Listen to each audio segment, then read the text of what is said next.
What's going on, guys? I am back with another installment of the Stein Time Build Along, and as you can see, I've been pretty busy. I had initially started a video that was just going to be on painting the inner frame alone, but with my schedule kind of being a little different right now and having weird sporadic moments of being able to hit the bench, I just went ahead and painted as much as I could when I could.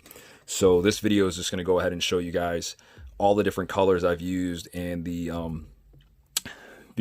final kind of like theme to this build. So first off, thanks again to Notsoaveragebuilder for joining me on this build along, and of course USA Gundam Store, our sponsor, for giving us this kit and these paints to work on. I am not in any way sponsored by SMS Paints, but I will tell you these paints are awesome. So this is my second time ever using them, and this is the first time that I've ever actually tried to shade and mix colors with them, and they're really, really easy. So let me kind of just get into that. First off, the inner frame, I painted all in field blue. I went ahead and primed them using Mr. Surfacer 1200 gray, and then just field blue. Now there are a lot of pieces to the inner frame, and I could have done this the lazy way, which is put the whole kit together, prime it together, and then only paint the pieces that are shown. I'm not lazy, so I went ahead and painted the entire thing. And for a master grade of this size, I still have quite a bit of field blue left in here. So this stuff covers really, really well. This SMS paint covers really well. You use less of it to do the same job as more. And for example, anything that was white on this kit, I went ahead and used barley gray, which is my new favorite gray. So this is barley gray, and then as you can see here, there are some very subtle highlights. I'm not sure if the camera can actually pick that up, but in order for me to paint the entire kit, so everything basically here that you see that's white is now gray for my build. I've probably, given the opportunity to do this build again, or if I was going to do it in my own terms, I would have went with like Mr. Color MS White, but I honestly would have probably gone through at least 3 of these jars. So one of these jars is anywhere from like what, $3-4. So we're looking at $9 to $12 just for this, not including any thinners, where I still have like, I want to say just under half of this barley gray, and this is only like $6. So time, energy, ease. I'm a huge fan of SMS. Already comes pre-mixed. You can thin it, I guess, if you want it thinner, but I didn't even need to. I didn't even go with that. So these paints are good. They're actually pretty great. I want to keep using them, but let me keep going. So the initial idea of this build, I wanted to kind of just show how easy it was or is to add modifications to a build when you're not into spending a whole bunch of time learning new skills like panel lining, skills like extensive masking, or whatever the case may be. This is a Vercock kit, and this design was specifically meant to have a whole bunch of detail added onto it. So myself and Notsoaveragebuilder didn't want to scribe anything, didn't want to add anything to it. We wanted you all to join along and not feel like you need to buy a whole bunch of extra tools to modify a kit. So to get into to start off where I left off, right?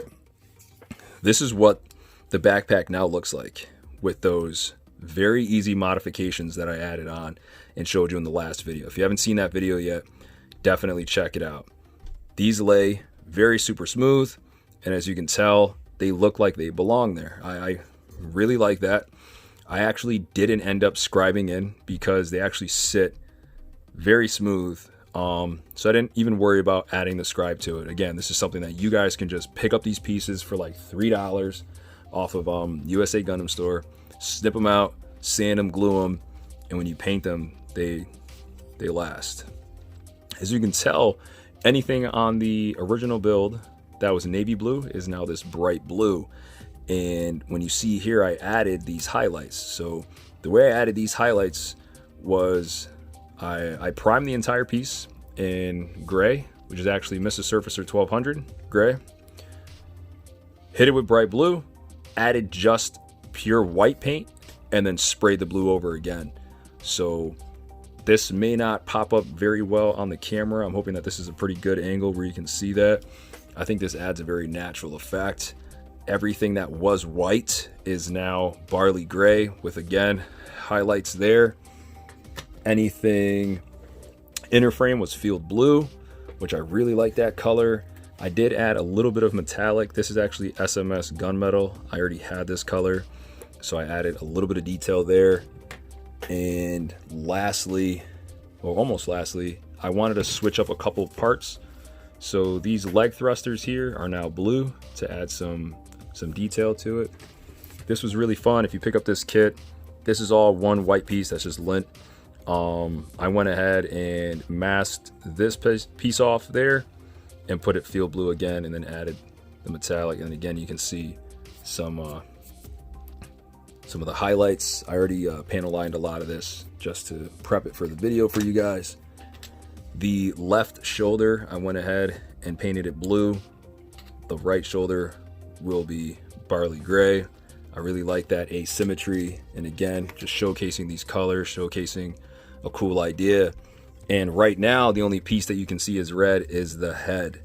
So I went and used the Signal Red. Signal Red's actually a pretty cool color because it can either be very orange or very red, depending on how you base it, what primers you use, and how many layers. So this is almost like a nice salmon red. I can't wait till I throw the decals on and then flat coat it. I think it's really going to show those pops of red. And initially, I wanted to just show a little homage to the OG Sinanju. And after talking to one of my buddies on IG and sending them a picture, they were like, man, that looks like a bird. And I was like, it does look like a bird. And it actually looks like this bird.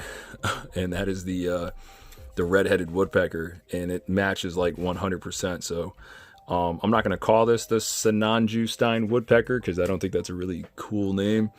But that is like subliminally, I guess, what I was thinking about when I saw this. Overall, this build has been a lot of fun. I can't wait to put it all together. I just wanted to show you what a lot of these colors and pieces look like.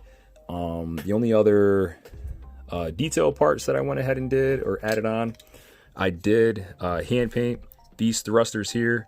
I went ahead and just used some, oops, sorry about that, some Tamiya enamel.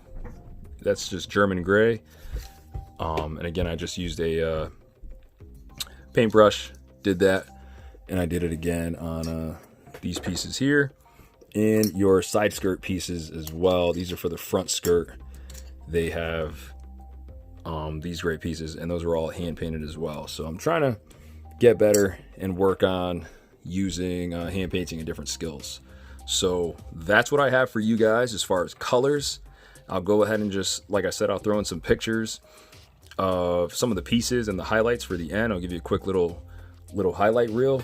The next video, this will be all assembled, and I will start the decal process. And I still have these awesome photo etch pieces that are going to go on last after I paint them. So thanks again for watching. If you stayed to the end, you can see all the details I use. You can see how awesome these colors are. I have more pieces that are coming that are going to be Signal Red. I'm leaving those for the last video. Don't worry.